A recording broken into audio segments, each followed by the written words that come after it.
Oh, we're live, yeah? People, Deluded, I'm back again. By now, you know the duo. I'm pretty sure we'll do a better job up front than Lacazette and Aubameyang. Curtis, we telling them, my guy. We saying, man, you need to good, my bro. Good to see you, man. Yeah, we'll attack a little bit more than Arsenal, that's for sure, bro. And just on the base, the videos over the last 48 hours and just this week, we've definitely got more consistency, man. Yeah, definitely.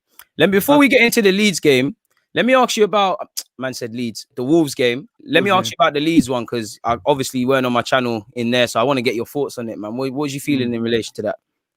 I thought it was 2 points drop, brother. I know a lot of people are saying, we had a man sent off, we still got a draw, kept a clean sheet. It's good to look at the positives, I get that, but in reality, man, Leeds were there to be beaten. They conceded 8 goals in their last 2 games. They're gone for a little bit of a sticky spell. It's funny, they concede 8 and then we turn up and they keep a clean sheet. Don't really look like conceding, all right? We had the Saka chance.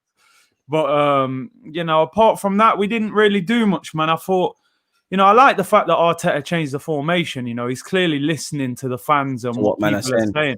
But it's just the initiative needs to change a bit, Any formation can be attacking if a manager gives you the freedom to use it and express yourself. We used a good formation. 4-3-3 is a good attacking formation, but we still made it look a little rigid and it didn't look like they had a lot of freedom. But it's a building block. I'm going to give Arteta the benefit of the doubt. I don't want to keep criticizing the guy. He did change formation. He put Aubameyang through the middle. So it's a work in progress. But yeah, we need to start getting 3 points, man. These draws ain't going to get us in the Champions League.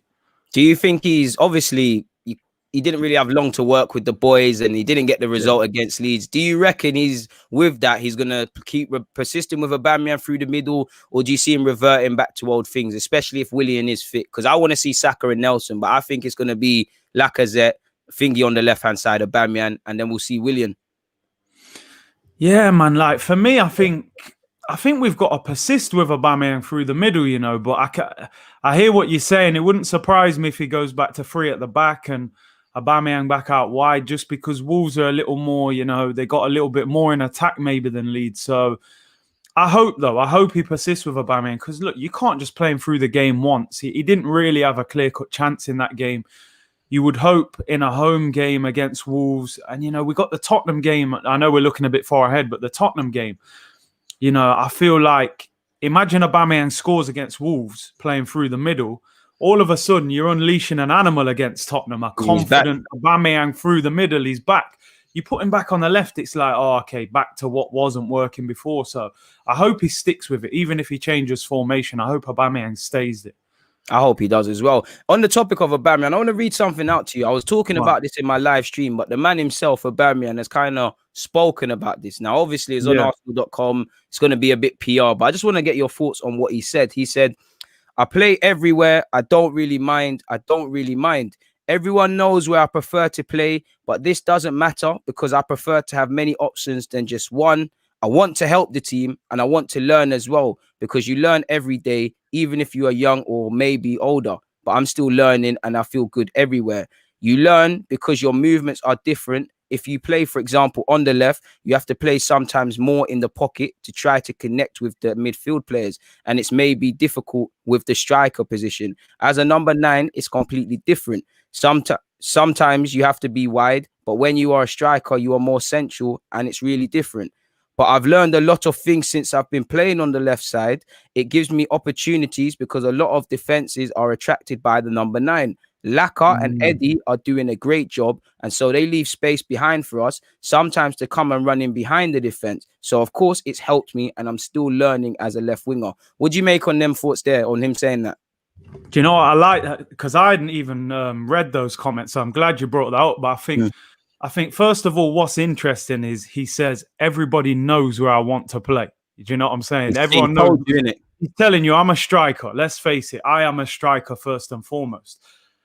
I haven't got a problem with Aubameyang playing on the left if you use him in the right way. Because some people were saying to me, when I was moaning, saying put him through the middle, they're going, oh, but you wasn't moaning when he was scoring goal after goal. Yes, we bloody was. Yes, we was. Yeah, we were still moaning when he was running back 40 yards. You know what I mean?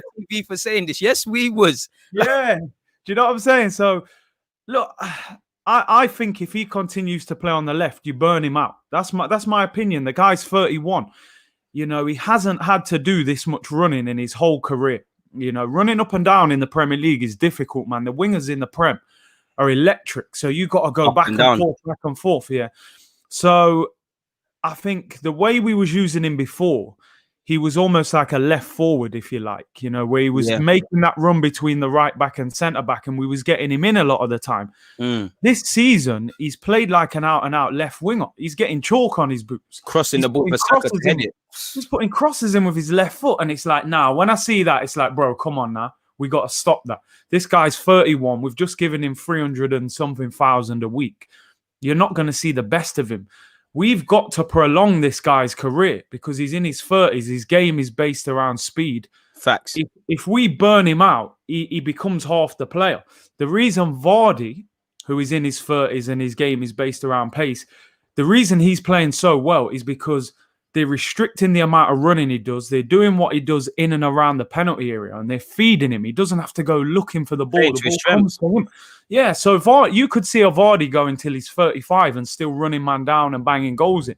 We've got to do the same thing with Aubameyang. So I like what he says there because, you know, he's saying, I'm learning, I'm willing to do what I need to do for the team. But ultimately, I want my best player in the position that he's most happy, most comfortable. Do I really want Aubameyang learning how to be a winger at the age of 31? No, I don't. I want him as a striker in the position that he's best at, that he's a specialist. You ain't going to see Vardy playing left wing for Leicester. Let's put it that way. Facts. Do you know what I mean? It's too late in the day to just too late, bro. Yeah. Yeah, man. Come on, man. No. We don't want to see him out wide. So, yeah, I hope in that Wolves game he's through the middle. At the end of the day, it's not like Eddie and Lacazette did themselves any favours in the Europa League the other night. You know, they dropped some low number. We done the player ratings. We were giving man 2s and 3s and that, you know. So stick with Aubameyang, man, against Wolves, man. I would definitely play him through the middle. Let me ask you that, man. I haven't got your opinions on the Wolves game. Like, what have you got to say in relation to, the Europa League game about specifically our strikers? Like, what for Laka and Eddie? What have you got to say for them? Because, like you said, neither covered themselves with any glory, seized their opportunity. Do you know what? And this is where the Aubameyang thing is interesting, because if he does play through the middle on a consistent basis, we've got to play a different way. We're almost that team now where the striker is not going to score the goals. It's like Liverpool, isn't it? Like Firmino doesn't score the goals for them. And Pep does this a lot. And I feel like Arteta wants to do this. He wants the striker to drop in and almost help the midfield and get in them little pockets and draw centre-backs out to allow the wingers to get in, which is why I think, you know, our wingers are going to score a lot of goals ultimately, maybe rather than the striker. And I think sometimes that's where Lacazette has suffered in this team, because as much as I think Lacazette has struggled at Arsenal and in the Prem, I still think he's a good player. He still got Player of the Year a couple of years ago. He scored big goals in big games. Do we really play in a way that our strikers get chances consistently? Like, you know, I feel like our striker is more of a link-up man now than the actual goal scorer. Everything but scoring a goal. Everything but scoring. So I think that's why Lacazette has suffered. I think that's why Eddie at times suffers. As much as I don't think Eddie is the finished article or the answer to our problems, I think if you're a goal-scoring striker and you haven't got a lot more to your game, I think you would struggle in this Arsenal team the way we play. So, yeah, in terms of that Europa League game, I think Eddie and Lacazette were pretty... I thought Eddie was really poor. We spoke about it yesterday, but I think he was a little bit naive. I saw a real immaturity in his game. It was just, I have to score, nothing else matters. Well, it's all about me. We haven't got time for that. The badge, as they say, is the most important. I like the fact he's hungry to score, but don't become selfish with it where you're just playing for yourself. Lacazette, I thought he played a little bit deeper. He was dropping in again. Doing the 10 stuff, but I don't think he thrives when he does that, man. He puts in a shift. I didn't like the fact he got took off. I got to be honest. I think he deserved to stay. Listen, if you're putting him in the Europa League with some of these young players and you're not playing him in the league game, he didn't play against Leeds. Yeah. You know that's a bit of a, you've been downgraded a little bit. At the moment, you're not at the top table. You're not in the pecking order like that. Give him the armband, right? Go and play with the younger players at Mulder on the plastic pitch on a Thursday night. All right, he's got his head down. He's putting in a shift, and you drag him off. You're making him take the armband off. Give the armband. Mustafi. Giving it Mustafi. Mustafi should be nowhere near the armband. And Eddie's still on the pitch, even though he's probably having a worse game than Lacazette. By far. To me, I think, by far. I don't think Arteta is great sometimes at keeping players all like confident and happy. There's a way of doing things sometimes. Like, I would have just given Lacazette 90 minutes. You've played the 90, you're captain with one, you get a pat on the back, it all looks positive. When I'm dragging you with 20 minutes to go, you haven't scored. Then Balogun comes on and scores. It's a draw out, bruv. You look like, even in Europa League, I'm flopping. Where do I go from here? Nothing's working. The manager ain't got no faith in me. So it doesn't help Lacazette at all. But then I suppose Lacazette doesn't help himself because ultimately he's got to score goals, man. And he's a big enough player. He should go Europa League and notch, He should go Europa League and score goals. Yeah, because look at Pepe. Pepe's using the Europa League to, like, keep himself going, if you like. In the Premier League. Yeah, he ticks over. He goes Europa League, bags again, plays well, gets man of the match, gets an assist. So Lacazette's not really using it for what it is. And I think that's why I think Lacazette will probably find himself. I think Arsenal would be open to offers for him in the summer. We should be, and like we said in your live stream yesterday, make sure you check it out and you're subscribing to Curtis if you're not aware. Curtis Shaw TV. Bless, bro. Yeah, he needs to, I think it's pretty damning that, we've heard Saka's new deal, Aubameyang new deal. There's been no talk of a new deal for Lacazette. It's that's the decision for me. You're going to be moved on, or we're going to assess what we can do. Maybe there was an option where, like you said yesterday, his deal might be allowed to run down, or he'll be sold for a minimum sort of thing. Do you think, I have to ask you with Lacazette, do you think his creativity is overstated? Like, as good as he is with the hold-up play and dropping in the 10, do you think people overestimate, like, the creative angle he comes with? And, like, they make out that it's like getting Lionel Messi in a 10.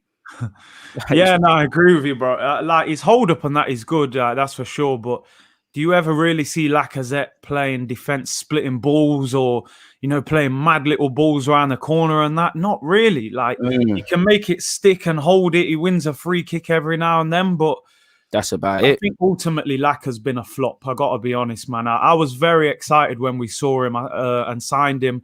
I'd seen what he'd done in the French league. He was banging goals in Europe as well. He was in the French squad. I believe he hasn't been called up to a French squad since he's been at the club. I think he probably got one, and that's it. He got brought in once because of an injury, but he's never actually been called up from the start. So Deschamps obviously looks at him and thinks, "Nah, don't fancy him.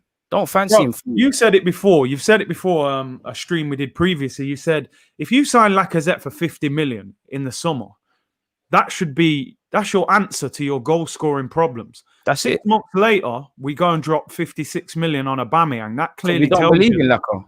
They weren't satisfied with it. And I think a lot of clubs had looked at Lacazette over the years and kind of thought, you know what, he's banging goals in, but there's something not really there with him. Do you know what I mean? And even Wenger, I remember the year before we'd made a little offer for him, which didn't seem that serious. It was the year before that.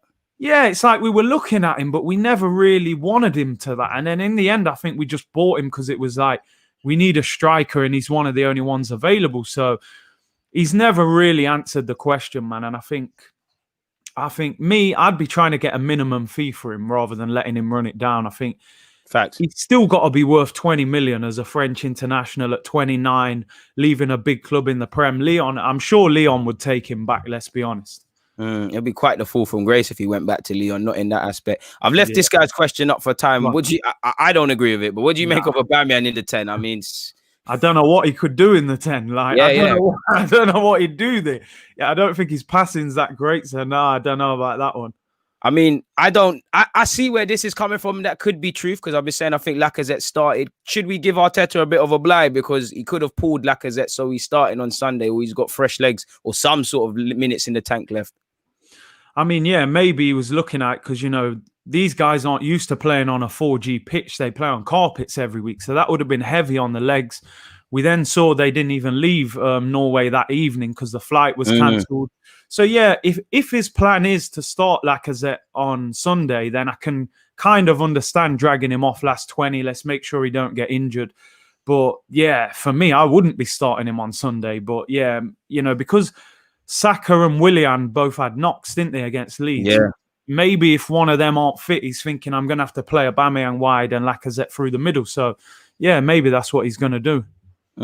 We've on the topic of Aubameyang. I wanted to say this before I forgot. I mean, I think I agree. You agree when we say our lack of creativity is two ways. The players have got to take responsibility, but there's no way getting around Arteta's whatever he's coaching isn't getting the best out of them, or lack of coaching. And when you look at this, based on the game against Leeds, courtesy of the Twitter account Albino, give him a follow, people. He said the player with the most completed passes to Aubameyang in the league match was Leno with 5, which obviously was long balls, fam. And then obviously when we look at it further, Saka, who came off the bench, Saka completed more passes to Aubameyang in the game against Leeds than which was 3, then Willian, Pepe, and Joe Willock combined with 2. So that tells you the problem. And then when we look at our individual midfielders, my guy, literally passing to each other, Granit Xhaka completed 0 passes to Joe Willock. Joe Willock completed just 3 to Ceballos. Joe Willock didn't complete a single pass to Xhaka and just 2 to Ceballos and none to Aubameyang. So does this highlight the lack of coaching and why there's a gap between our midfield and attack, and ultimately why we're not clinical? Yep, bro, you're spot on. And I say this all the time, like, people keep telling me how good a coach this guy is. And fair enough, maybe he is this great coach. We're going to find out in time. But how come Arsene Wenger and Unai Emery were getting a tune out of these attacking players? Lidge, right? Something, innit? Something. They were getting, bruv, this is what man have to understand. Unai Emery got 40 million for Iwobi. Like, that deserves a lot of respect, bruv. That deserves a respect, man. That's fraud. Yeah. That's a robbery. Iwobi's not even worth probably half of that. Let's keep it real. Like, man like Balassi should be playing over him at Everton. Like, to get 40 million for Iwobi, that shows that Emery was doing something right with the attacking players. Ultimately, he wasn't the right manager. And look, I understand Arteta. He's trying to build from the back. He obviously doesn't feel the defense is good enough. But ultimately, you have to score goals to win games. 38 clean sheets don't get you in the top 4 if you ain't scoring at the other end. It's dead. You have to score goals. And what I don't understand is we haven't got the defense to be a defensive team. You have to have a good back 4 to be a defensive team, or a back 5 or whatever. We've got 2 good defenders, really, if you're looking at Gabriel and Tierney. Everyone else has got a question mark over their head. You could sell you could sell all of them and you wouldn't really moan if any of them went, like Holding, Bellerin, all of them guys. So I don't get why he's being so defensive. I would kind of look at it if I was Arteta, I'd think, right, you know what?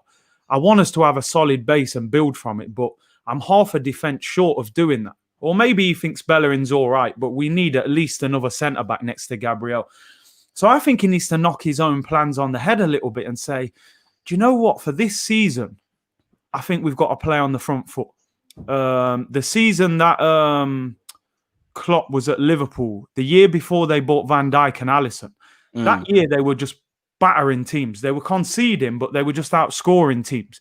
When he was able to address the defence with the Van Dijk and Alisson, then he said, you know what, we'll retreat a little bit now because I've got the defence. Find more balance. If you go 1-0 up, that defence can hold them firm. If we went 1-0 up and Arteta said, you know what, I'm going to hang on to this 1-0, I'm not sure that back 4 can do that. There's a mistake in Holding or Louise or Bellerin. They'll switch off. They'll give you an opportunity. So I think he's got to change his plan a little bit and say, do you know what, man? Like, as much as I want to be defensively solid, I've got to get the most out of these guys. Let's face it, Willian, Aubameyang, these guys are not a poor attack. They're not getting, but they're not getting better. They're in their 30s.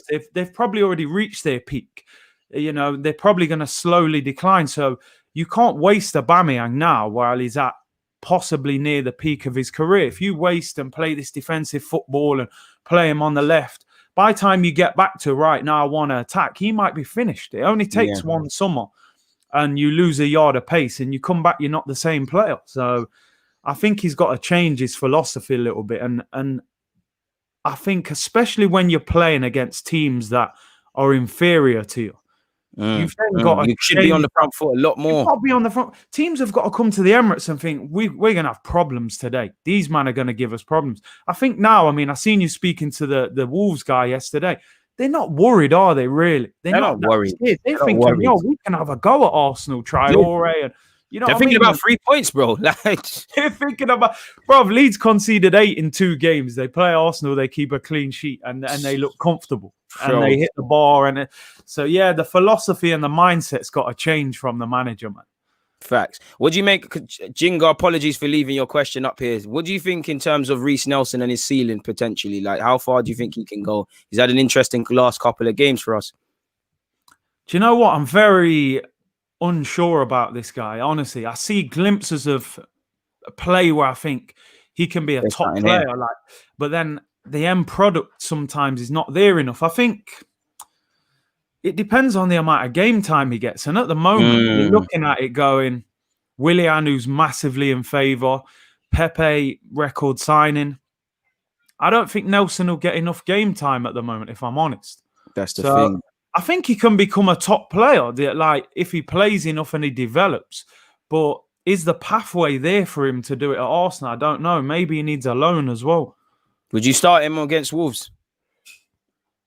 Yeah, I would, you know. Yeah. I would. Just simply for me now, Willian, you're not doing enough to justify your place, bro. I'd pull him out.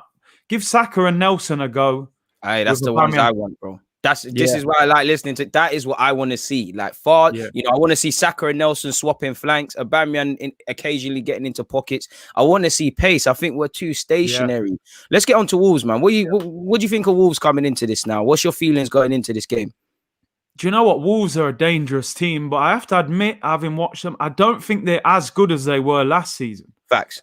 Yeah, I just think, Doherty left and Jota left. I know they've replaced them with Semedo and Neto and people like that, but I just think they're not quite as good as they were last season. I think people have kind of figured them out a little bit now. You saw with Sheffield United, like they shocked everyone last year. This year, they've been figured out. They're bottom of the league. But they're dangerous. Don't get me wrong. If they play well, they can beat us. They've got a lot of pace in wide areas. I think Jimenez is a good striker. I think if he was a couple years younger, I think the big six. I mean, he was even linked with Juventus in the summer. Good player, man. They moved the ball well. The whole Portuguese project they got going off there, man. It's worked well for them. So, and we haven't got a great record against them at home either. But I don't think we've beat them at home since like 3 draws there, innit? 3 draws, yeah. And I remember I went to a game last year as well. I don't know if you went. 1-1. You did. Yeah, the 1-1. And they bopped us that and we were lucky. Remember, we were lucky to get. Leno did a madness in that game. Did a madness, I'm sure. Yeah, I was there. That was poor. Yeah, bro. Jota was ripping us up and that, and Traore was ripping Tierney.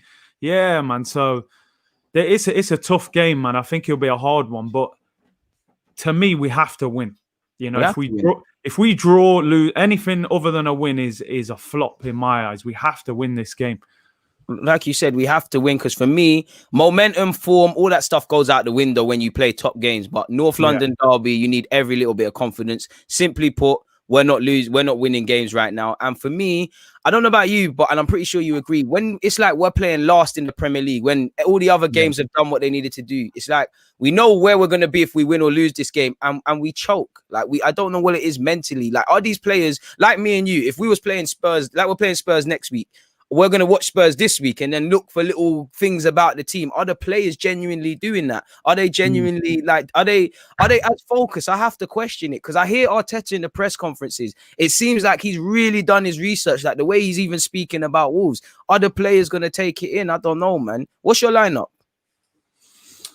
Lineup. So obviously Leno in goal. I'd play Ainsley at right back, you know. Facts. Yeah, I think it's the time for him to play, man.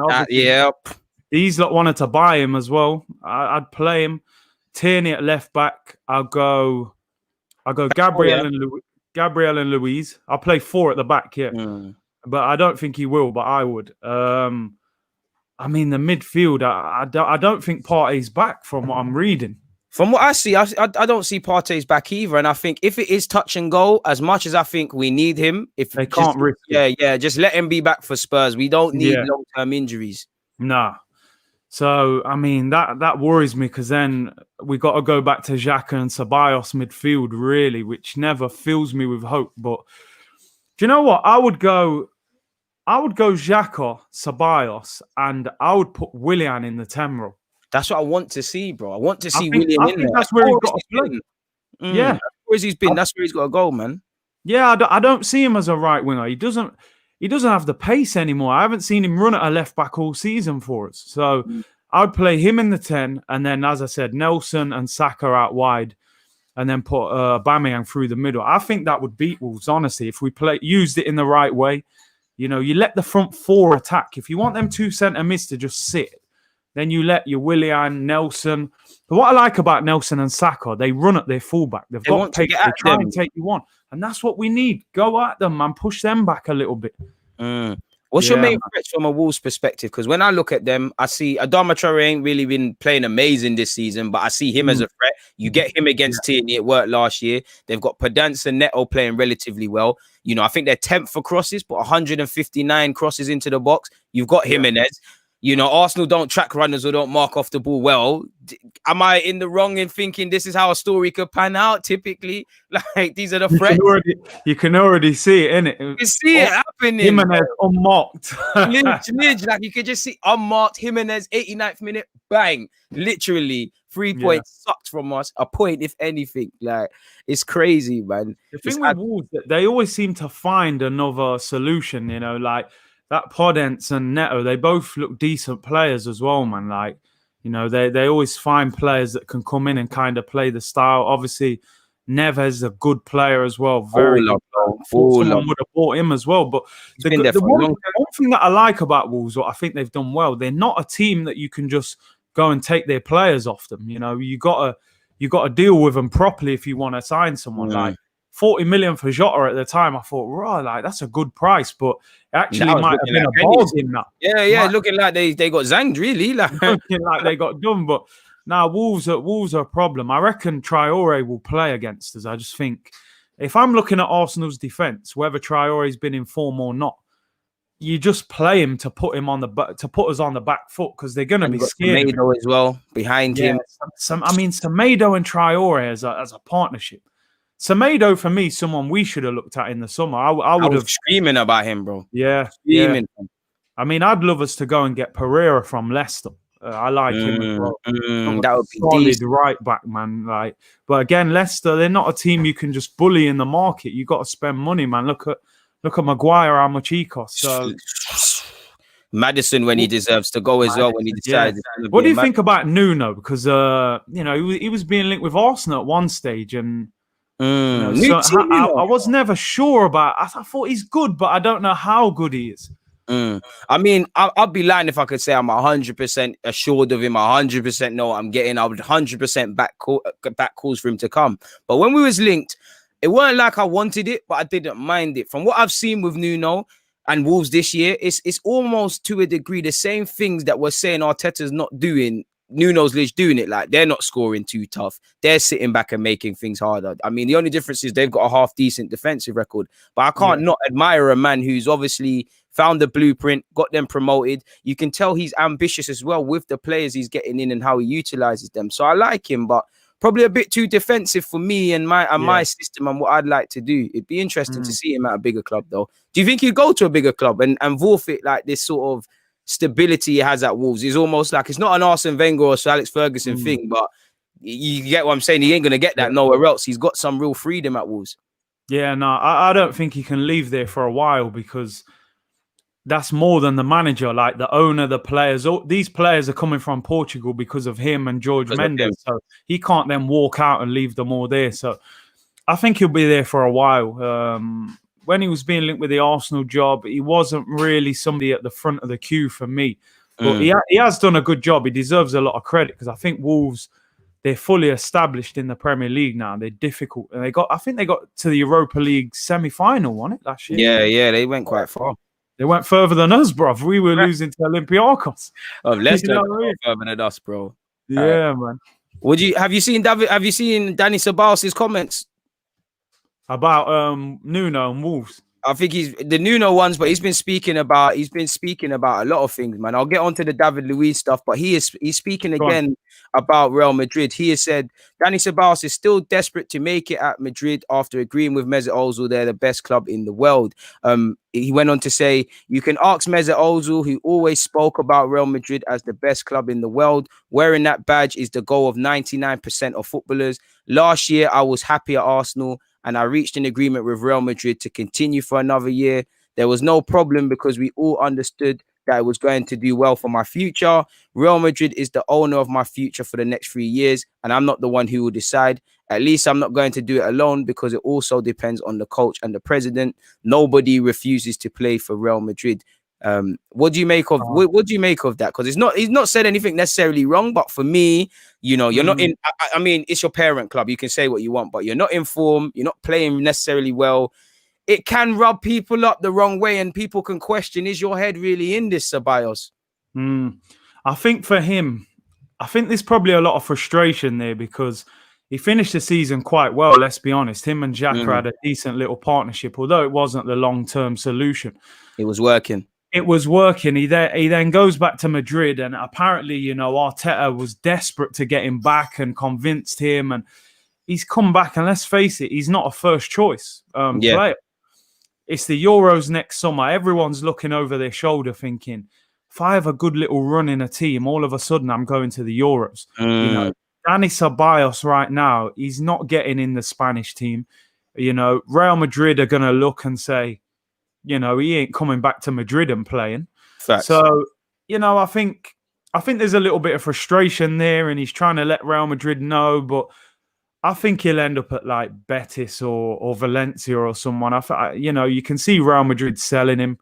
I don't think we'll buy him. I don't think he's answered enough questions at Arsenal. It's a shame because when we got him, I thought maybe he could be that Santi Cazorla type of player. Doing us a favour. Yeah, but he's come here to like just develop his own game. It's like he's got no interest in Arsenal really, so it's not working out all round. Let's be honest. I don't see him. But then saying that, you know, now there's an opportunity for him to maybe come in and prove himself. Because if I'm him, I'm thinking, listen, we know Thomas Partey is going to be the main midfielder.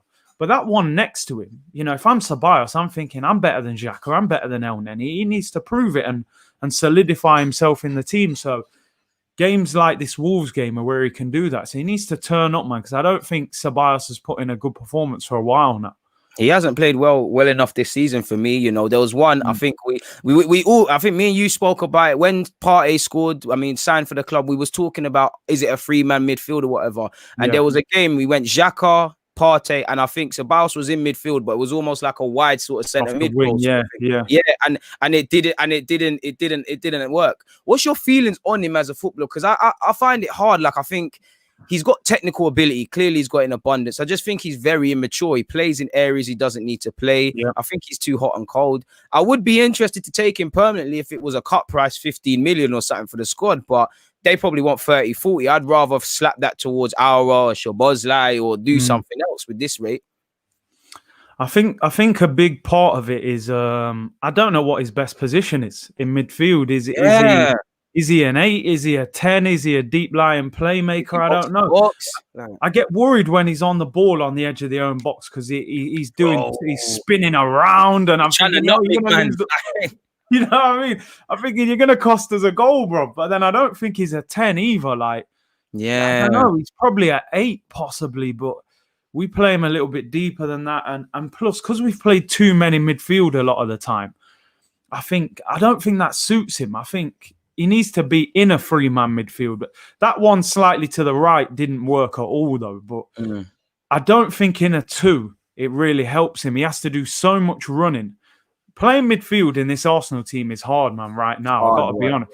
I mean, Thomas Partey has played I think they said he's played over 70 games for Atletico in the last 2 seasons. He's come to Arsenal for 2 weeks and pulled his thigh. And pulled his thigh because you have to do too much. It's probably all the jumping up and down for the ball he's doing, man. Just asking man to pass him the ball, fam. Do you know what I mean? Him and El Neni doing marathons, bro, just running all over the place. So, yeah, Ceballos, I just think I can just see him going back to Madrid at the end of the season. I don't think there's any chance we'll sign him. Honestly, I don't. What do you make of our midfield? Because I know, we can talk about Aouar and Szoboszlai till we're blue in the face. The facts are neither player right now signed for us. Yeah. There's talk of El Nene's playing well. There's talk of a new deal. But if we're honest, shout out to him. But we don't know what we're going to get 3-4 months from now. Partey is clearly the only centre mid we look at and we're like, yeah, your level sort of thing. Yeah. What do you make of it? Because again, we talk about the centre half situation next summer and it's going to change a lot. And we hear the club are well ahead of their planning for 2021. Yeah. What the hell happens with midfield for you, man? Between now and then, is there any midfield excluding Partey you keep? I'd listen. Every midfielder outside of Partey is disposable for me. When El Neni had them couple of good games, there's man in the comments, new contract, El Neni. I said, listen, you're a hater, this and that. You're hating. You've got an. I said, listen, man, the man's had a few good games. If he has a good season, I'll hold my hands up. I'll be honest. Outside of Thomas Partey, our midfield is barely mid-table standard. You can probably find mid-table teams that have got better midfield than us. It's bin juice, fam. Look at Leicester. I'd back man for man. They probably got a better. It's bin juice, bro. The way you think that bin juice, fam. Nobody wants that. I don't think Nene is a bad player, but if we're real, come on, man. Partey certified. I don't think Ceballos is a bad player, but to his ability and the hype and Real Madrid and all of this, he's not performing. I wanted Ceballos to come here to the sense of we're speaking about how could Madrid be so stupid to loan him out? The Euros, people are going to buy him permanently. Arsenal have no chance. There's nothing, Spurs apparently wanted him. They've probably dodged the bullet now. Ceballos has ability. He's had big games, but I haven't seen enough from him. I thought he would have been one of these senior men. There's not really a single midfielder I rate. What do you make of Joe Willock, though? Because Jay Walker said, do you think Joe could be the long-term partner for Partey? He did look good in Europa League in that 8 row where me and you've been campaigning for him to play, where he looks more natural. Thing with Joe is he got the discipline to play in a 2. I think you've got to have a 3-man midfield to have Joe, man, because sometimes he goes wandering, and I think you have to allow him to do it on the ball, but off the ball, that shape's got to be strong. And Joe worries me, man. Joe's a difficult one for me. I don't view him the same way I view Eddie. I look at Joe and I think there's something. At the start of the season, in fact, I was saying if he has a good season, he might sneak into the Euros. That's what I was hoping for him, but it just hasn't happened. But I can't work it out with Joe. Honestly, I don't know what I think about him. I think he's got a lot of ability. He's the only midfielder in the Arsenal squad who goes beyond the striker, who looks like he wants to score, who joins in. He's probably the quickest midfielder we've got on the ball. He drives past people. Ball carrier, yeah. It's just his end product, bruv. He's so frustrating. That final ball is lacking. And I don't know. I like Joe, but I think he's got to develop. And I think, and this is what I'm saying about, you spoke about yesterday, we need to have a plan with these youngsters. I want to know with Arteta, with Joe Willock, you either loan him out, but I don't think we're going to loan him out. But if you're going to keep him here, you've got to give him game time.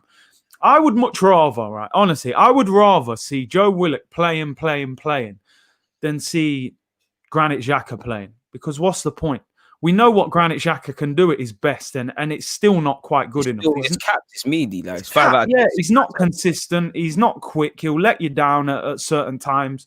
What's the point? I would rather see Saka and Willock and give Nelson a chance and bring Balogun off the bench sometimes instead of Lacazette. And because these guys are fearless. They've got nothing, you know what I mean? There's no worries in there. Yeah, they're fearless, man. Look at a lot of these big teams now, they're bringing players through. Look at Foden at City, Look how Liverpool, I remember when Klein got injured. Klein was one of the best right-backs in the Premier League at the time. He gets injured. Instead of buying a new right-back, they put Trent in there. Trent's probably the best right-back.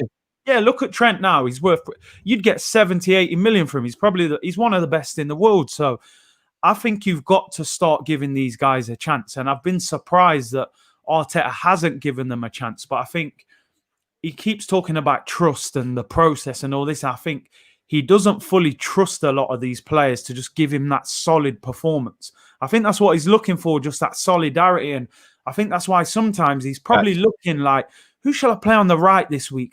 Pepe or Nelson? No, I don't know what I'm going to get.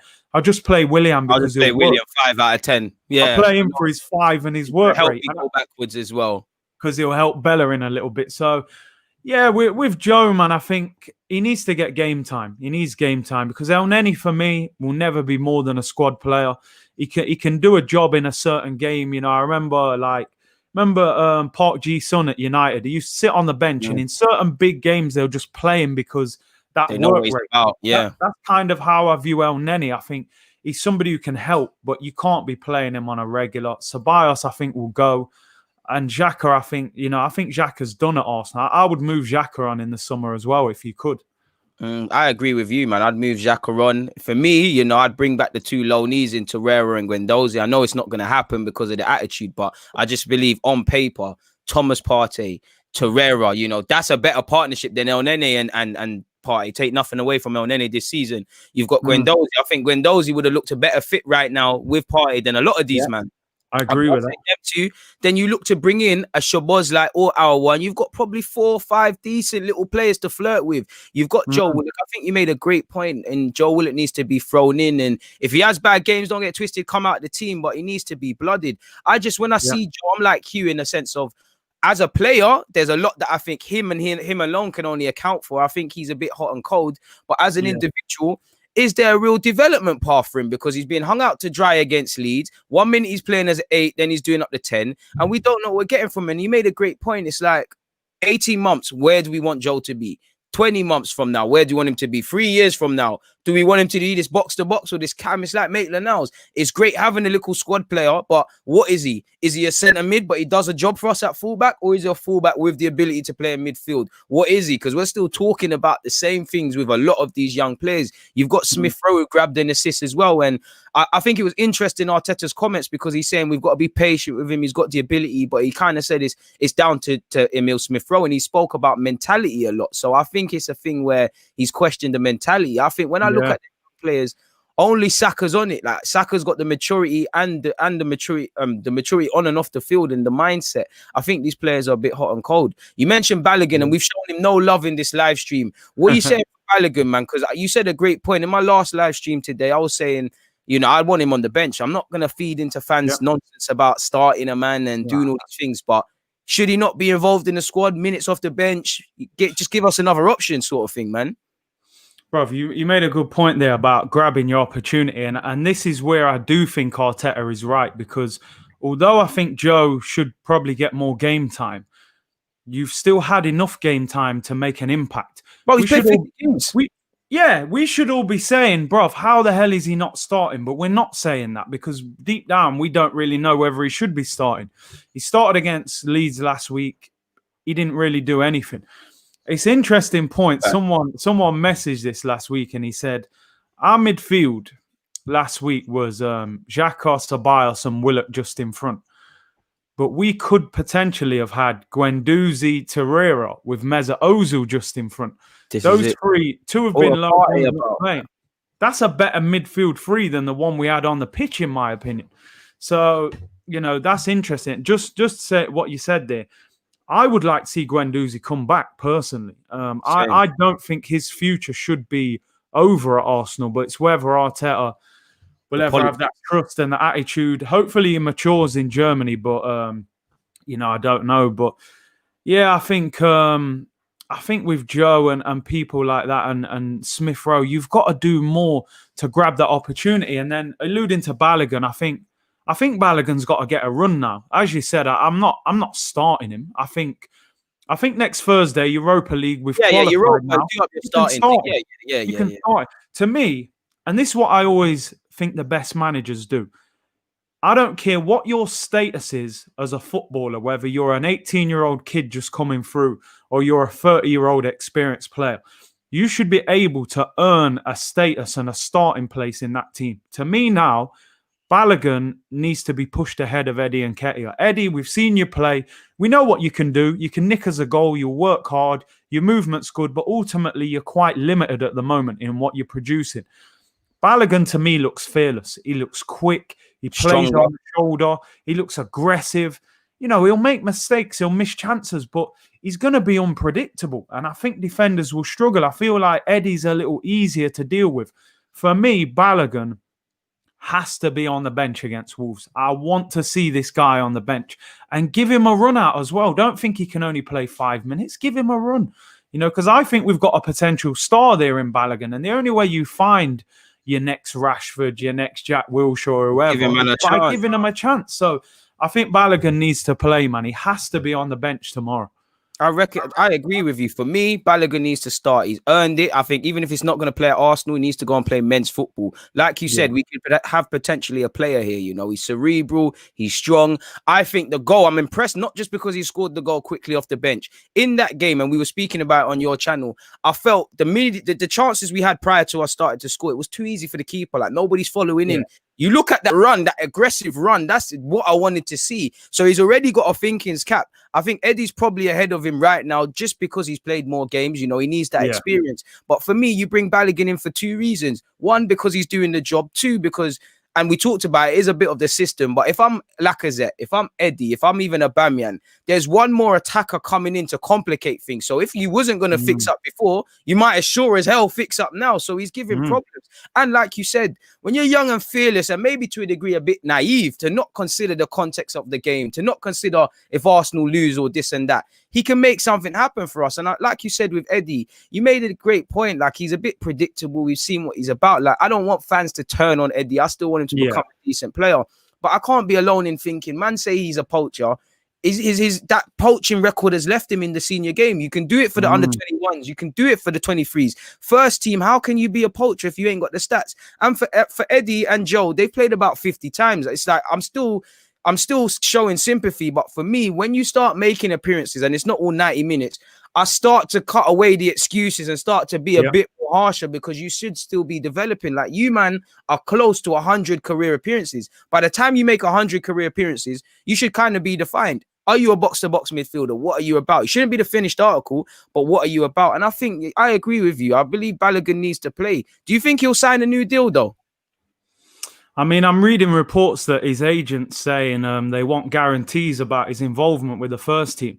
To me, I think he wants to stay, but I think he wants a good deal. I don't think he's going to accept anything, because you can see, Sheffield United were linked with him. Brentford, these teams clearly interested. German boys will be in for him. German boy. What I would say for Arsenal, if Arsenal let Balogun go, I think they've had an absolute nightmare, because to me, we're talking about Lacazette maybe going in the summer. And this is where I don't think we're very smart with our youngsters.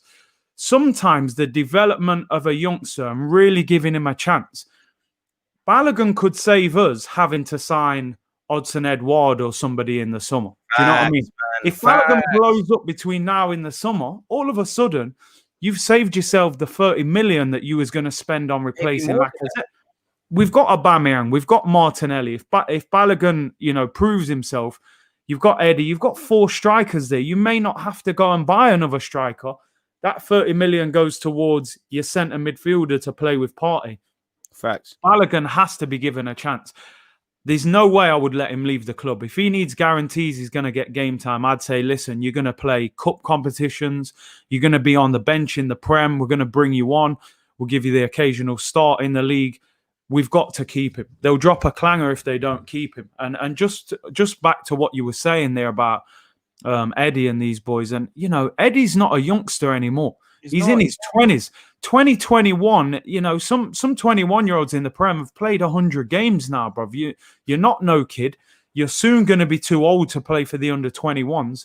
As we were saying yesterday, like, coming to your own. Eddie's dominated youth football. He's dominated football within his own age group where everyone is his age.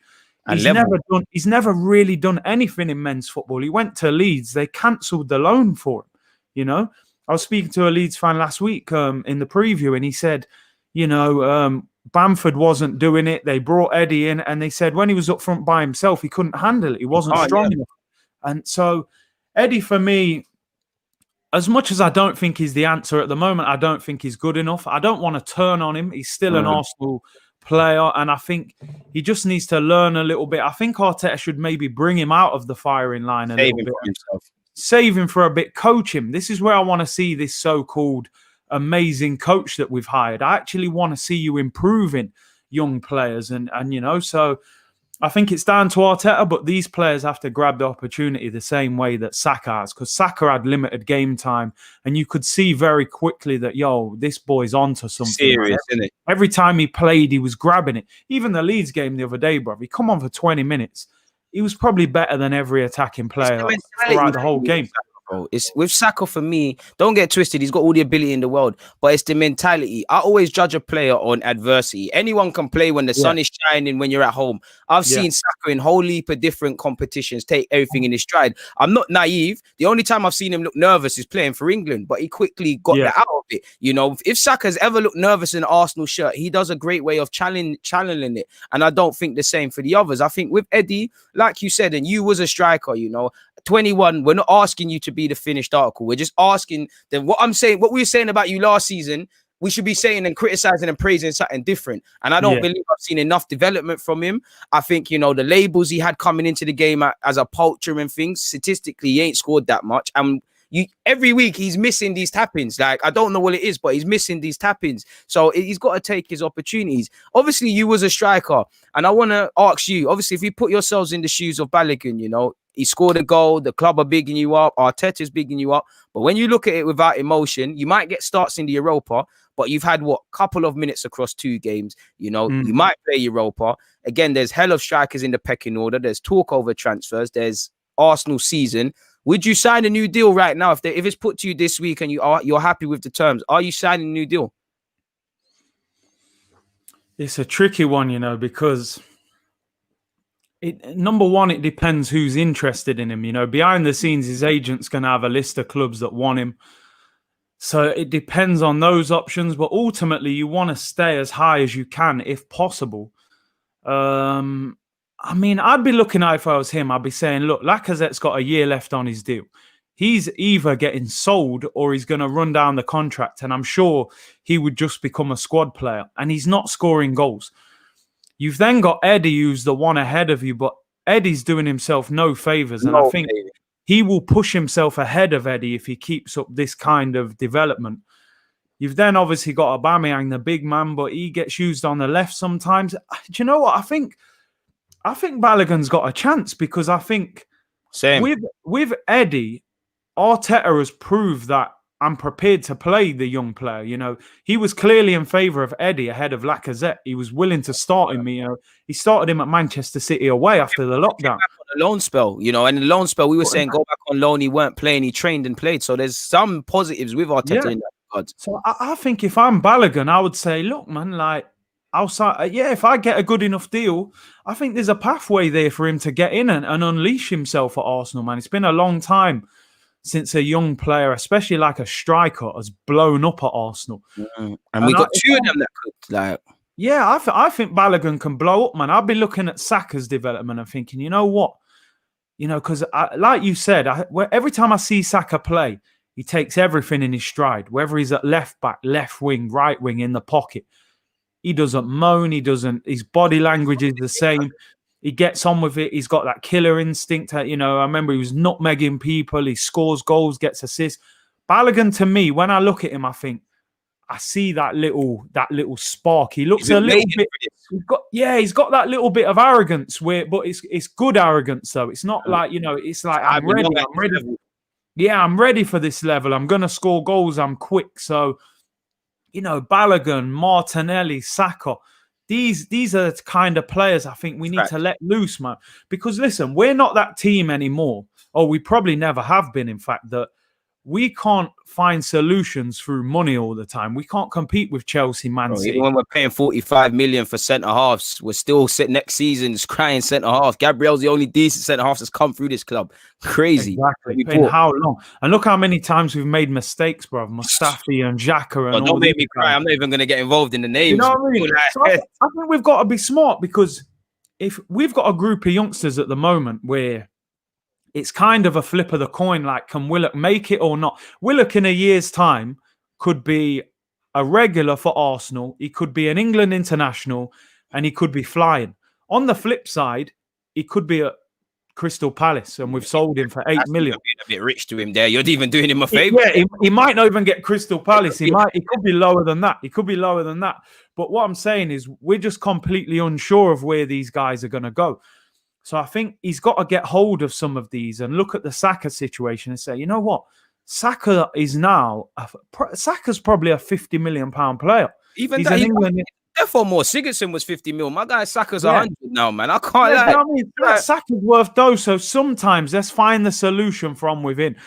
To me, Balogun, put your arm around him. Tell him you believe in him. You're going to get opportunities. We're going to give you more money, long-term contract, and we're going to turn you into something. We can't have another Gnabry situation, man. We need to look after some of these. Balogun's the one, I think, honestly. And that's what I feel. I think when people look at young players, they don't look at how they can complement the side. They always look at, if you're not Greenwood, Saka, these man, you're not going to make it.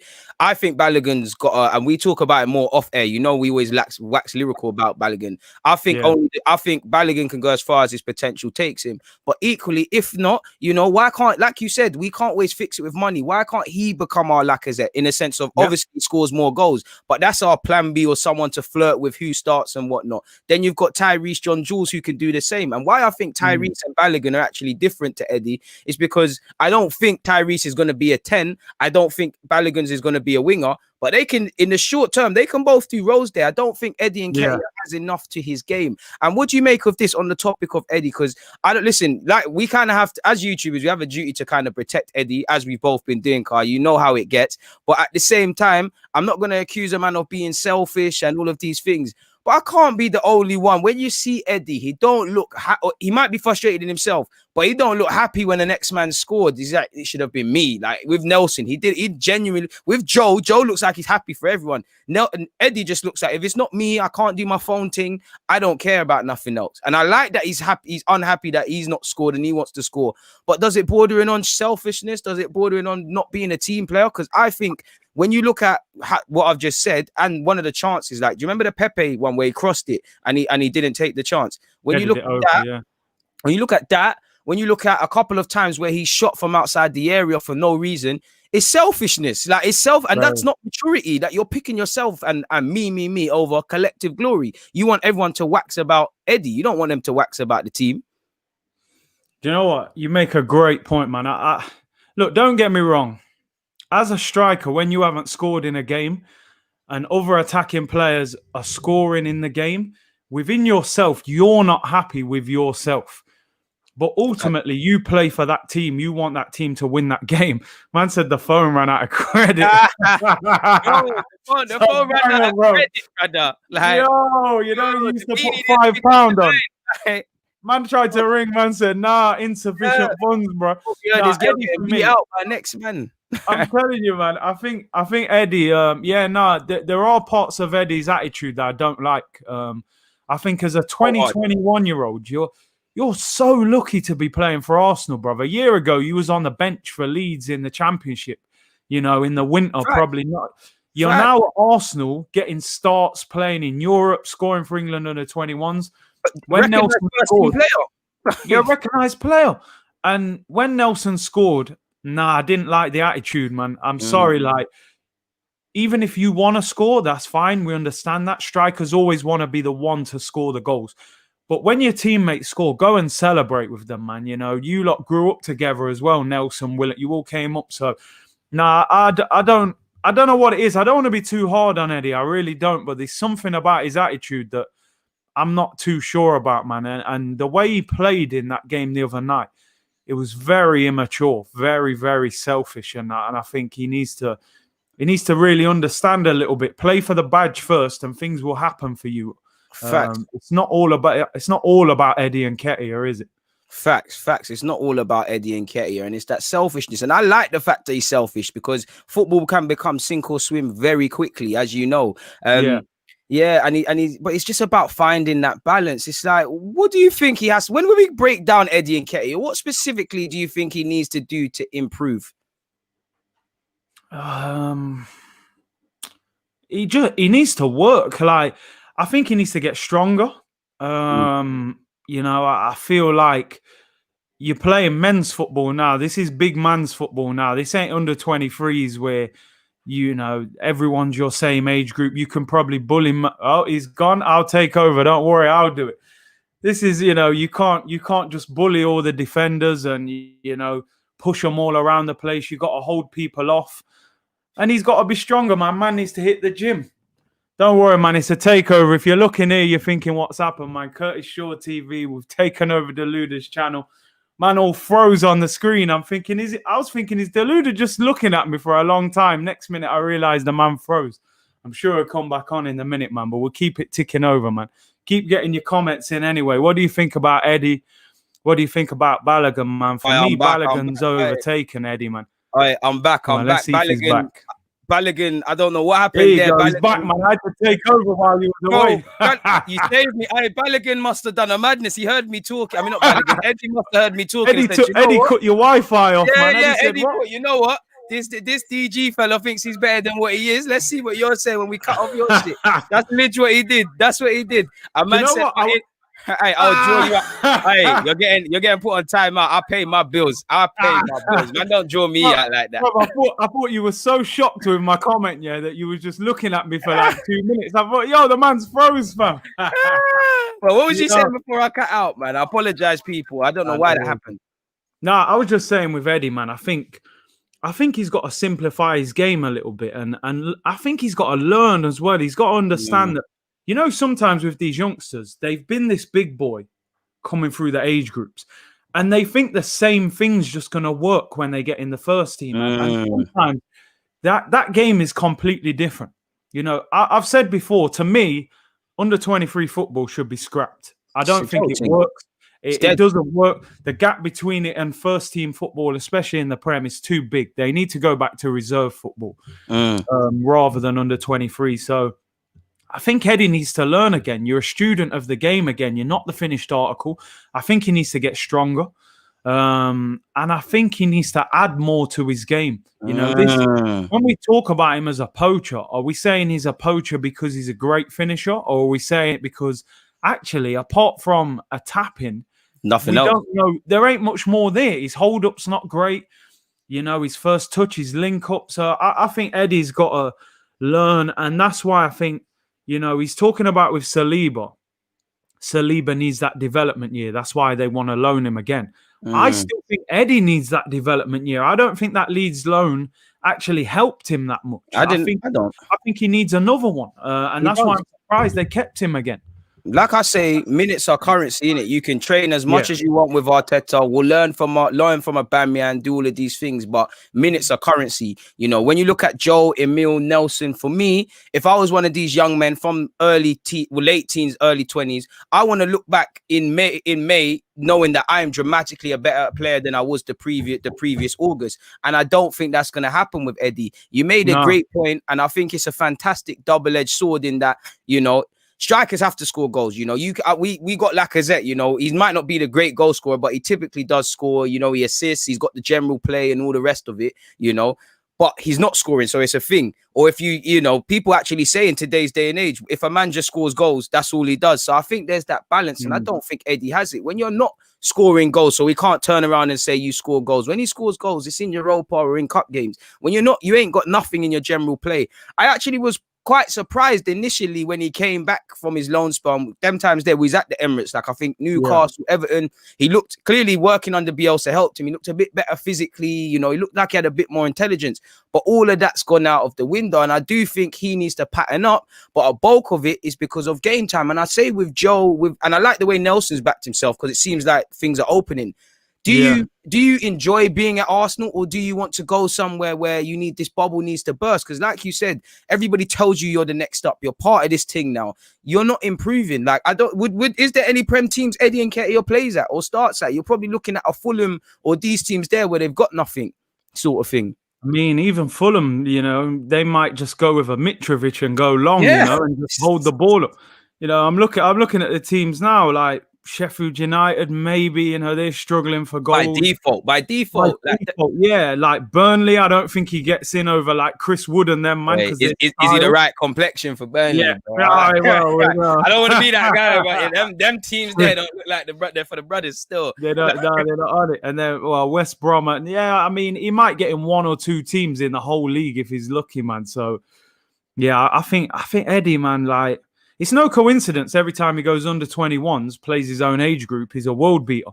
Comes back to Arsenal, and it's all out the window. So I think Arteta's got to make a decision on Eddie. But, you know, I haven't once heard him mention loan or anything. I just get the impression he loves him because Eddie strikes me as one of them guys that will just work hard in training. And you can see that Arteta gets gassed off all that. He loves that. So I think, but yeah, Eddie, to me, I think he's struggling, man. I think he's actually playing himself out of the fold at the moment. Yeah, like you said, he's playing his way out of the team. And I think it does, like you said, I think you made a great point that Arteta rocks with him. He likes that he works hard. I think, I don't know what it is specifically, but when it appears that you've given Arteta something that he wants, he'll rock with you forever. And I think Eddie is doing his best to be out of that equation. I wanted to ask you, out of all of these young players we've got at our team, who are you most likely to sell? If you had to pick one, who would you be most open to fielding offers for? Eddie. How much? I think, do you know what? I'd take 15 for him. I'll take 15, but some mad sell-on clauses. Because I do think there's going to be a point where, I'm not saying we're going to look back and say we should have kept him or whatever, but he's going to be a bit better than he actually is. Yeah, man. You put a good sell-on clause in there just to protect yourself, but the reality is, if you make him available for transfer, who's buying him? Like you said, he's only going to a Sheffield United or a West Brom or a Fulham. He might even get relegated. That's it. Do you know what I mean? Anywhere else, like, not to say and criticize his ability, but would he have been given this opportunity? Yeah. So, no, Eddie for me is the one, because I think in the position he plays, I think we've got better options. I think Nelson's still got a chance on the right if he develops. I think Joe Willock's still got a chance because, you know, I remember Aaron Ramsey when we signed him. Oh, he was bare hot and cold for time. It took him a while. Bare hot and cold, and then eventually not mastered, but he figured out what he was. A goal-scoring midfielder, and he joined in, and then he had that great season. And obviously, the injury held him back, but I still think Joe Willock's got that same sort of potential. I think he could be what Aaron Ramsey was as that goal-scoring midfielder who makes them third-man runs. So, yeah, Eddie for me is the one, man, that could. I would have no problem with Eddie going, to be honest. That's it with me. Like, a part of me I don't know what it is, but I share that Arteta thing with Eddie, and that I agree with you. 20 million comes, I'm trying to let him go, but there's something that tells me he could be a decent squad player for us. But like you said, you're not seeing it. And for me, it's all about progression. You know as well as me, you know, we're not asking for man to be the finished article. We know how it is for young players. We know how hot and cold fans are. But I'm not seeing game in, game out anything to suggest you're improving. And for me, when you're being given those minutes, you've got to show me something. Like, if you're getting in the right positions, but you're still missing, I can say, all right, cool, it's going to hit. You just never get the vibe that Eddie Nketiah is fully involved in the game of football. He's always on the periphery of things. And I don't like that. I see Saka, I see Martinelli. I even see Nelson. It doesn't work with Nelson, but at least he tries to force his way into it. I don't like young players hiding. As much as I like Smith Rowe, I'm not saying he's hiding, but he can be very passive. And I'd say, to a degree, I think Smith Rowe's in the same boat as Eddie, in a sense of mentally, they don't look like they truly believe that they're supposed to be here, in the sense of when Eddie's on the cocky thing and me against the world, he's on something. But, oh, man, I don't know. Yeah, even with Smith Rowe, man, like, do you know what? I thought he was going to break through this year, because I thought... Still have hope, They said he had a good loan at Huddersfield, and I thought, you know what? Like, they've been in a relegation battle. You've played the whole season. They said he did really well. I thought he would come back a lot more mature player, but, you know, he seems to be struggling with injuries. I don't think people are certain of what his best position is as well. So, yeah, it's a shame. You know, there seems to be a lot of youngsters at Arsenal who just aren't quite making it, and we can't understand the reason why. I don't know if it's the manager. I don't know if it's, like we said, that whole comfy thing, you know, that comfort blanket at Hale End, man. Mentality, man. Everyone. Do you know what I mean? I feel like our youngsters are protected. All right, Hey, big up, Pippa's onto us. Hey, we're giving Smith Rowe love. We're just saying, I'm better yet just saying. I think with Smith Rowe, it's a mentality thing. I think if he genuinely starts to believe it here, then it will work for him. He looked overawed. I go back to the Everton draw. He looked overawed. It's a mentality thing with him. I think when the penny drops for Smith Rowe, the only thing it is with Smith Rowe is mentality and staying fit. Then it will work for him. But he looks like a confidence player. He looks like he needs an arm around him. I see a bit of Jack Grealish in Smith Rowe, minus the attitude, like the sort of healthy chip on your shoulder. I think it could work for Smith Rowe. But at some point, while these men are still young, Pippa, you as well as I know, we're going to get to this point where we're going to have to, maybe they can be these players we think they can be, but it's just not going to happen here because we've been down this road with carrying players, you know. Liverpool fans can tell me if they think Oxlade's a dramatically better player, but we was down this route. Winger, right wing, right back, centre mid, every year. Everywhere. Yeah, everywhere. If he doesn't get over his injuries, Theo Walcott, he's a striker, he's a winger, he's a striker, he's a winger. Bearman, Ramsey, the penny dropped, Wilshere, we love this. And I don't want this to happen with these young players because I actually feel these guys can actually buck the trend. Like, as much as I would be open, I think Eddie can be a squad player.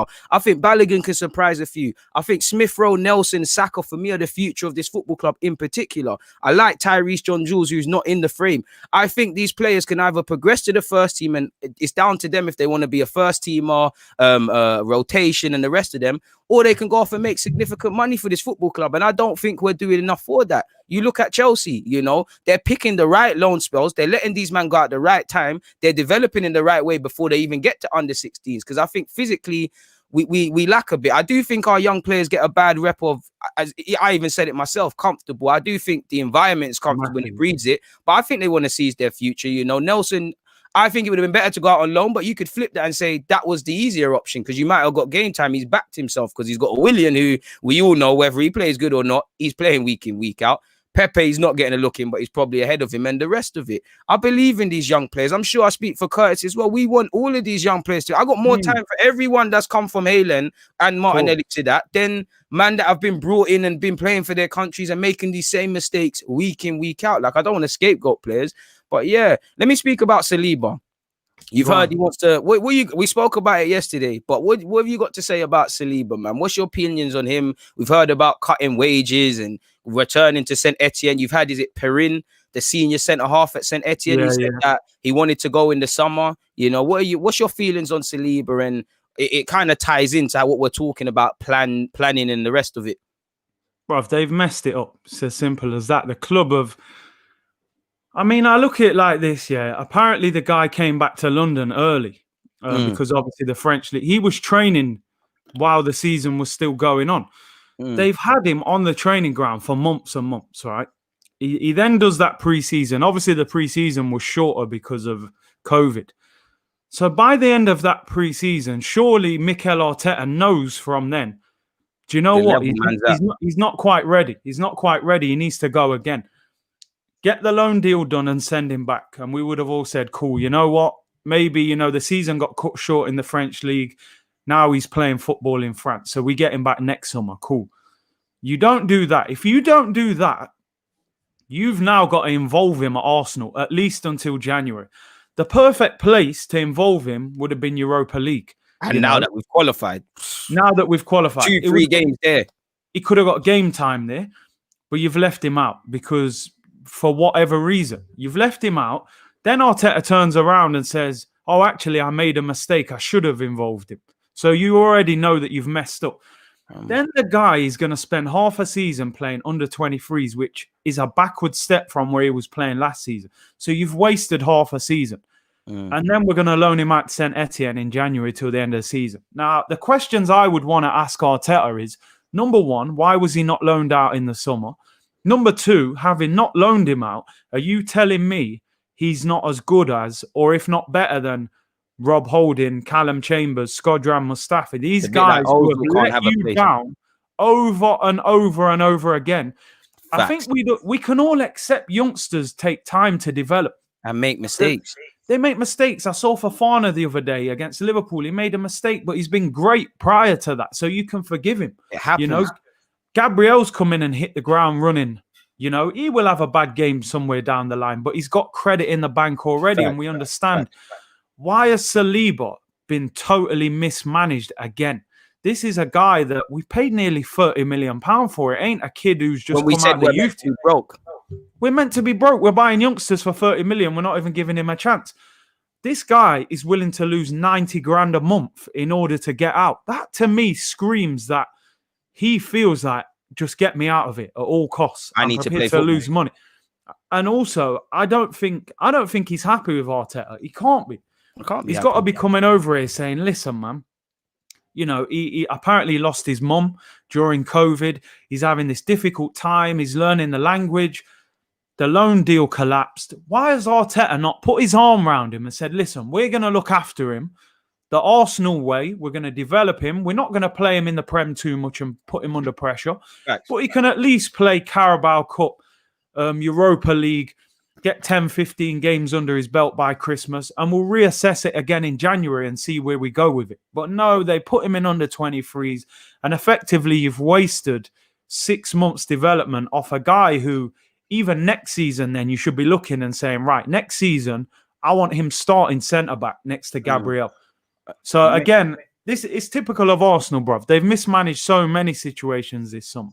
You made a great point there, man, because it made me start thinking, when you look at the EFL and you consider the Europa League, that's about 8 games he could have played? Surely, you know, you could have had, we played Leicester and we played Liverpool, and we played Mulder twice and we played the rest of the others once. That's about, let's call it 8 games that he would have played.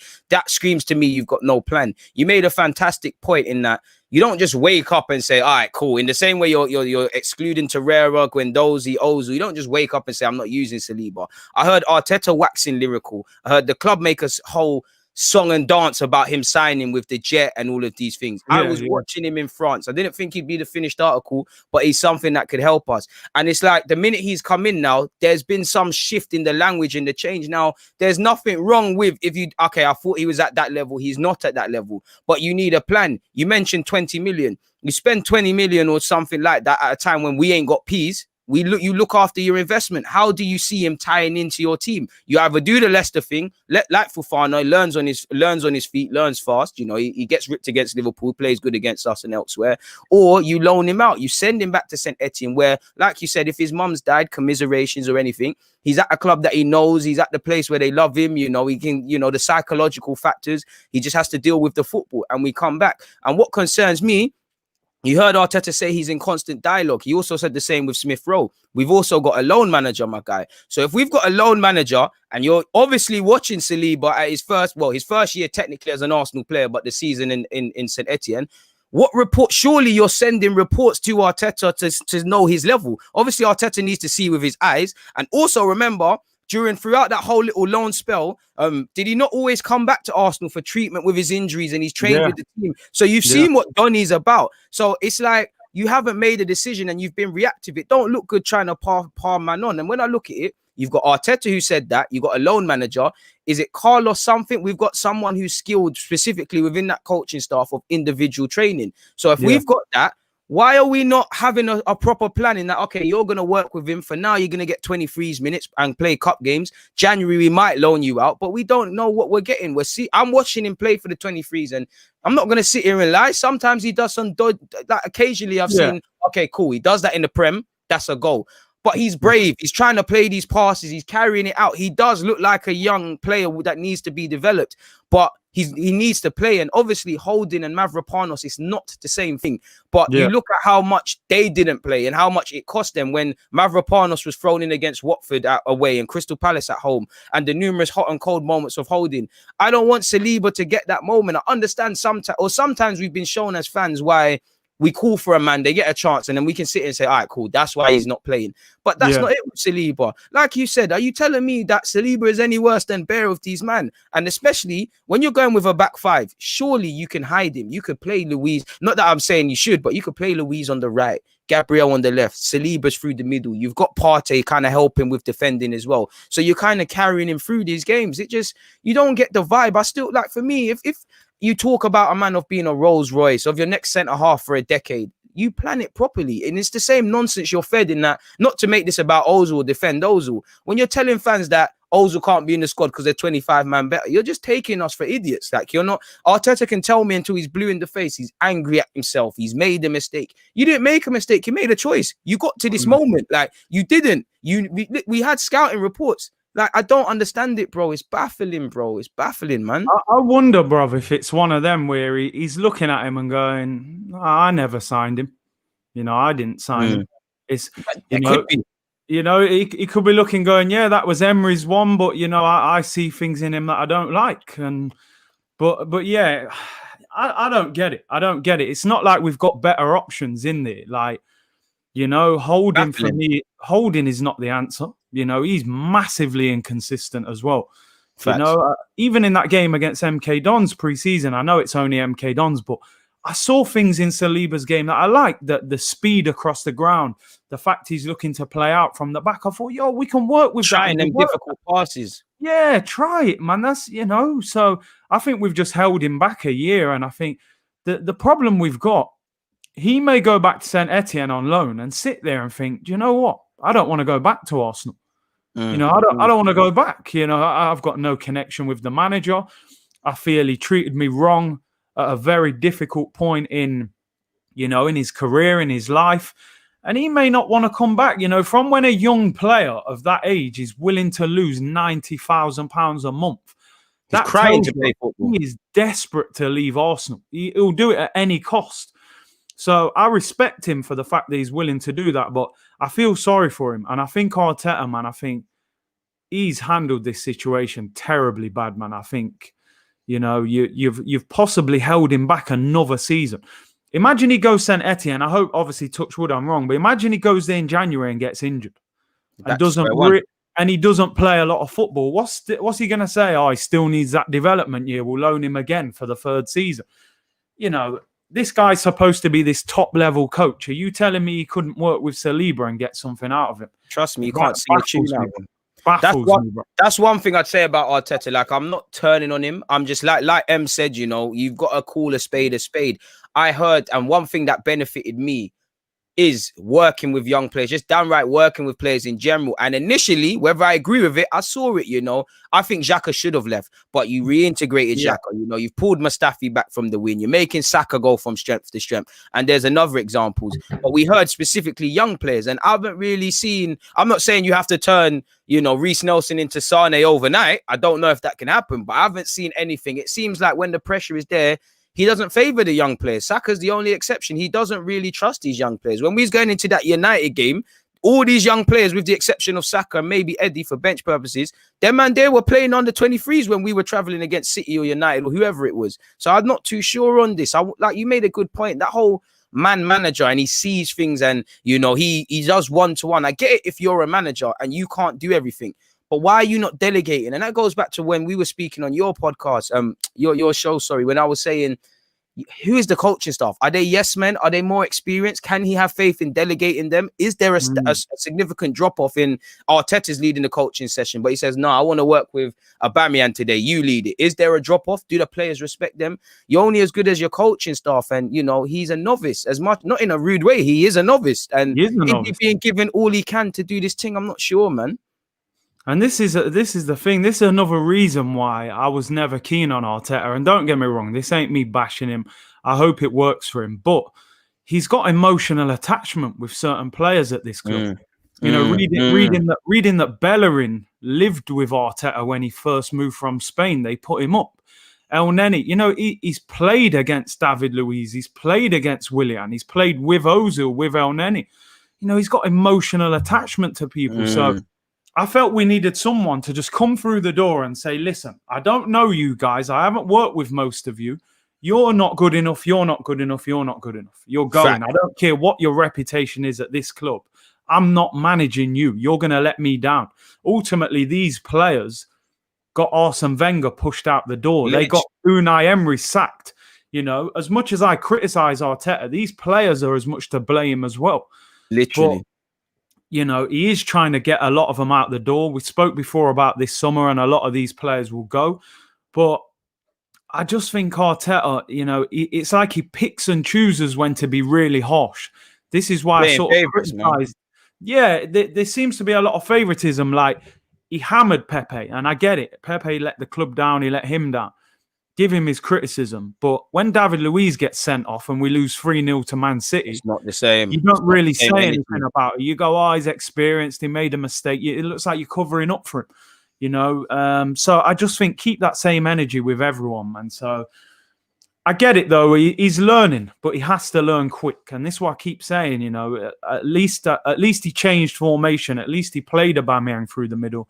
So hopefully he is learning. But we've got to start winning because, you know, we're 5 points off the top 4. If we get a bad result, we could potentially be 8 points off 4th.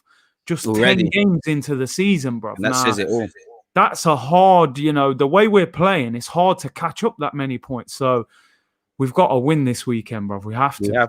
We have to, man. To be fair, we said that against Leeds. And yeah, we always say it. We're going to say it. Keep saying it.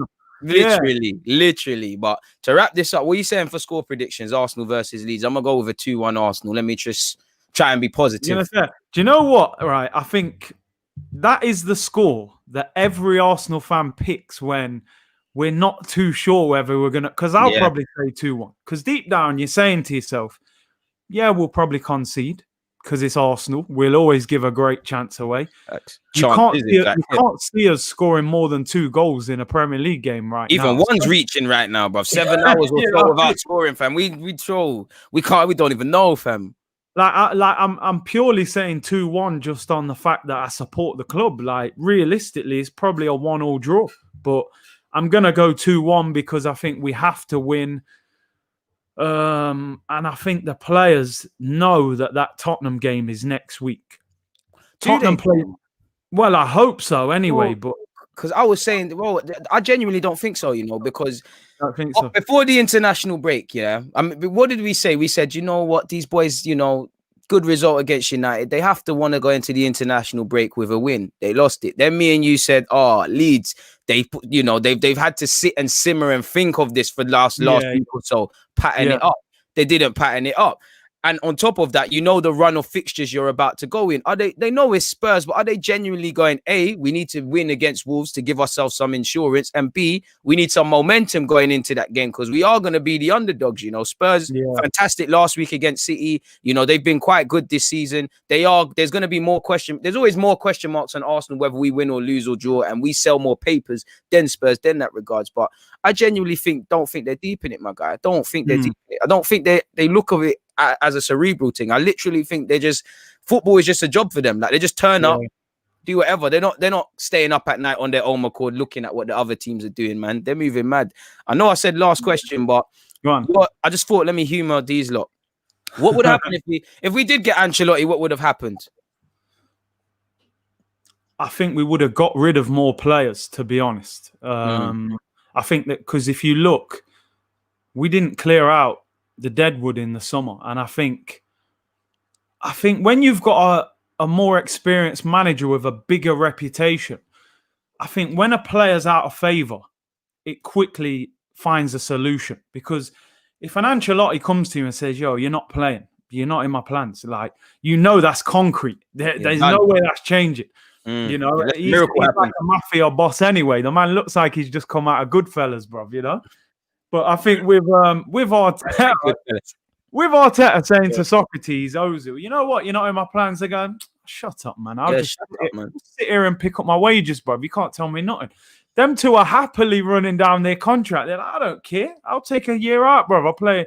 You know, Socrates played under 23s last week. Yeah, and even put it on his Instagram and that. He's calm. I was putting pictures up like, I'm back playing, bro. These men are paying me, you know. Socrates apparently was...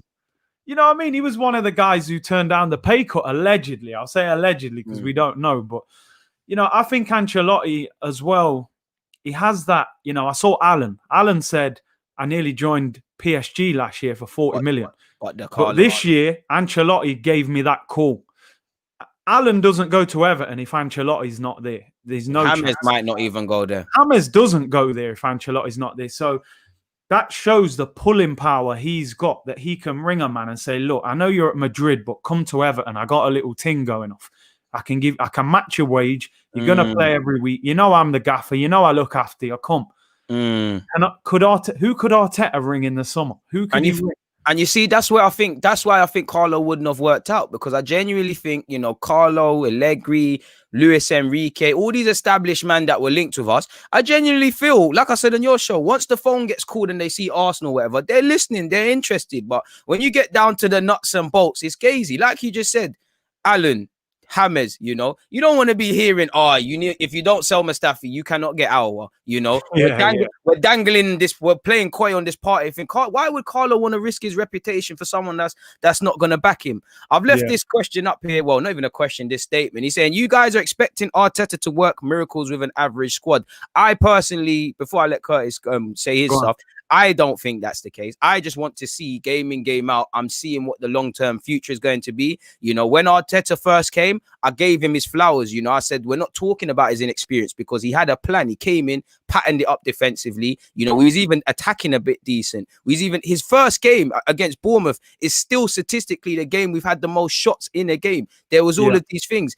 Like I said, in short, he answered more questions than there was more answers than questions this season. Now it's the reverse. I don't expect miracles. I just expect what you're saying to match up. I don't want to aimlessly scream, trust the process, and I don't know what the process is. That doesn't mean I want a man out. That just means I'm calling things as I see it. I don't have to sit here and condone all of Arteta's nonsense or things I deem as nonsense just so if it works out, I've always believed in him. You don't think Alex Ferguson throughout his whole time at United, whether he won or not, wasn't asked questions? It's silly, man. It's silly, fam. It's true, bro. I mean, what this guy's saying here, we're not expecting miracles, but what I am expecting is a playing style. I need to know where we're going. Within 3 or 4 months, right, you could see that was Klopp's Liverpool. Maybe not in the personnel, but you saw the high press. You saw the system, what he wanted to play. He just needed the personnel. I'm watching this Arsenal team. We're all watching. And at the moment, I don't see a style. I don't see an end goal. I don't see a plan. There's no consistent team being picked. He doesn't know what his best 11 is. He doesn't know what formation. He doesn't know where to play Aubameyang, whether to play Pepe, Willian, Saka. So what I do want to see is some consistency. And you talk about Klopp. Klopp walked into a worse Liverpool team. Yeah, that team was dead. Than the team what Arteta's got now. He had man like Ricky Lambert and that. So, you know what I'm saying, bro? Come on, man. Come on. You should be able to work with this. You got a good spine of Leno, Gabriel, Partey, Aubameyang, and Saka. There's something to work with, man.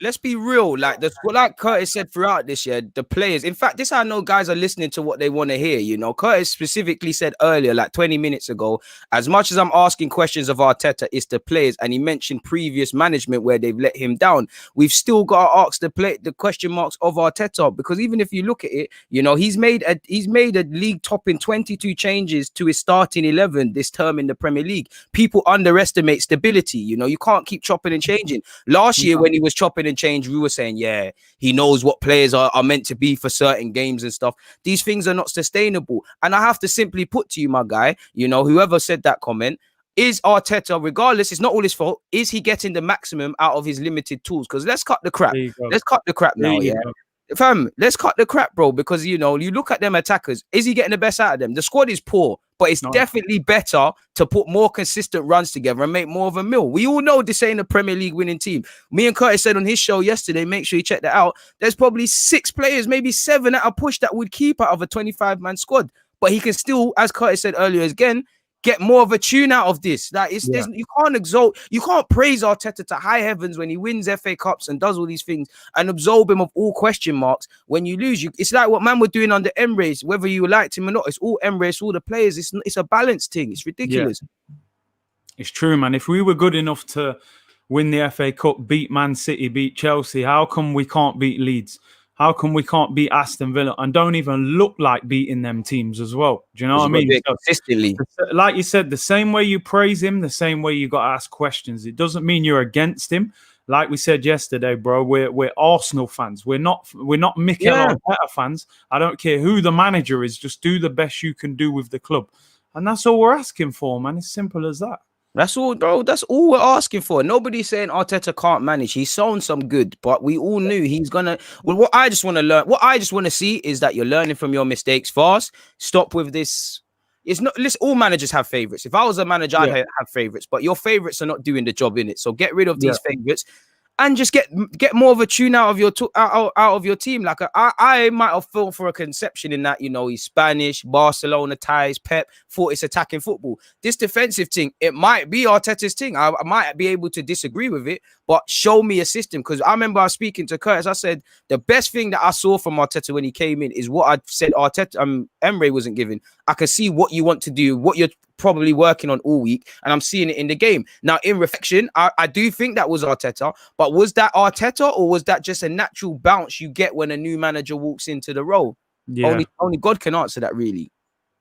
No, it's true, man. I think when the previous manager and things are going so wrong and you come in, you're a breath of fresh air, the players, you know, their shoulders lift up a bit and, you know, you start to get results. Do you know what? I saw more playing style in this Arsenal team last season than now. Facts. And that's what I can't understand with Arteta. How come your first 6 months, we were playing 24, 25 passes out the back and scoring.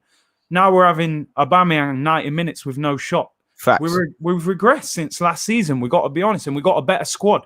We didn't have Gabriel or Partey last year. So this is where the question marks come for the manager for me, bruv. And the simple fact is, you know, regardless of what you say, like we all know Arsenal isn't top quality. Go and look at the goal scoring. Go and look at the assists. None of us are anywhere near there. We're not near there. That's one thing we should not be talking about is attacking. We shouldn't. We thought we shouldn't. You've got Aubameyang, you've got Lacazette, you've got Willian, you've got Pepe. Cool. Bare of them are not in form and stuff.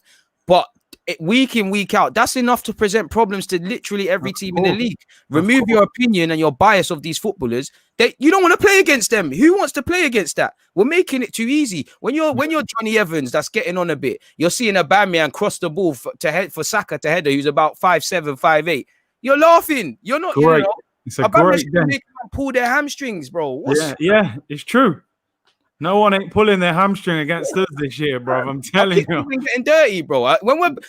Did anyone in Aston Villa's team have a dirty kit, fam? That kit man probably didn't even wash it. He said, just hang that back up, man. Yeah, see man. Tuesday, innit? You man wear that next week, fam. Literally, I'm not cleaning this. You know, give these away. You know, forget all of that. It's dead, man. It's a joke too, bro. But we need to win tomorrow, bro. I'm telling you, Carter. The next show we could be having a meltdown, bro, because if we don't win this game and Tottenham's ahead as well, the next week, their fans will be there as well. Oh yeah, they'll have 2,000. I don't know if traveling Arsenal fans can go. I don't know how the pattern works. No, not allowed away fans, no. So then you got it there, innit? That's 2,000 Spurs fans of some level backing their team. You know, when we played in certain grounds like United away and Sheffield United, you know, well, not Sheffield United. There was another ground we went to. I think it was Wolves last year. How much did a lack of that 12th man and that galvanize? I'd say even Leeds. You know, I think we get that winner. If Leeds have their fans, they score it if there's 40,000. It's a madness, man. Speaking of next show, before I let you get out of it, because I've let you be here for a second. When's our next show, man? Let them know, man. You want to go on Monday? Yeah. Monday, Tuesday, innit? Do this. Yeah. Monday, 2:00 if you can do that. Yeah. That's cool, man. That's cool. Monday, 2:00 on my channel. We'll review everything and then we'll go on yours. Maybe you want to do maybe Friday and we can then preview the North London derby and that. Yeah, it can make something. Oh shit, yeah, that's a good one. Yeah. You know, Monday, Friday. Yeah, Monday, Friday. That's a sweet one. Like he said, people. So obviously we've just said that. So the StreamYard hasn't been set up yet, but make sure you're subscribed to Curtis. Make sure you've got your reminders on. Make sure you've got it all on, man. And we'll be back again. Make sure you like the video. I want to see Curtis's subscribers jump up. I want to see the like button jump up. I appreciate everybody that's been in here. Hella love, you know, like John Wayne said. It's always a great stream with us, man. Yeah, man. It's just two footballing minds, innit? Resonating, man. It's always a pleasure to come on, bro. Make sure everyone let's get him to 30K, man, in the next couple of weeks. Come on, man. We need to, if we can hit 20 and 30 respectively for the end of the year. It's a good year, innit? Yeah. Let's see if we can win that football content awards. But even if we don't, man, the nomination alone is the acknowledgement that we're doing something right, innit, bruv, you know? Let them know, like he said, Wayne said, notifications on. Curtis, let them know what's going on for you. Any more content today? I know you're probably doing your watch along as well tomorrow. Let them know, man. Yeah, watch along tomorrow. I don't know about today. I'm just waiting. I'm waiting on something. But yeah, tomorrow we'll have the watch along, and you know how that goes, man. They're lively at the moment because you don't know what you're gonna see with us, but it's mad. I'm not even gonna cap, man. It's hard doing them watch along sometimes. It is hard, bro. Especially them boring games, you're like, yo, man. Like, what's going on? The people have to get you through, man, with the comments. Lidge. I see someone calling me Bourgeois and Pepe, and I'm like, suddenly I've got life now. I've got life. Yeah. It's one of them, bro. It's man. But listen, if Curtis isn't going to bring out content today, you know he's got a bag of content. He streams daily at 3 p.m. He did last week as well. You know, I'm pretty sure you ain't seen all of those vids. So go and get your fix. Check out my stuff as well. And, you know, do what you need to do for Saturday. And I hope you're all well and safe. But for now, we're out of here, man. Back on Monday on Curtis's TV, on Curtis Shaw TV, on his channel. Make sure you've subscribed. Make sure you've made a mental note. I assume he'll make the... What do you call it? The StreamYard and all of that will be packaged. You're aware of it, people. You're aware. Like, I'm going to say it one more time. Make sure you're there. 2 p.m. Monday. 2 p.m. Curtis Shaw TV. We're there, but we're out now, people, man. We're out. Make sure you like it on your way out. And we're out now, man. Peace.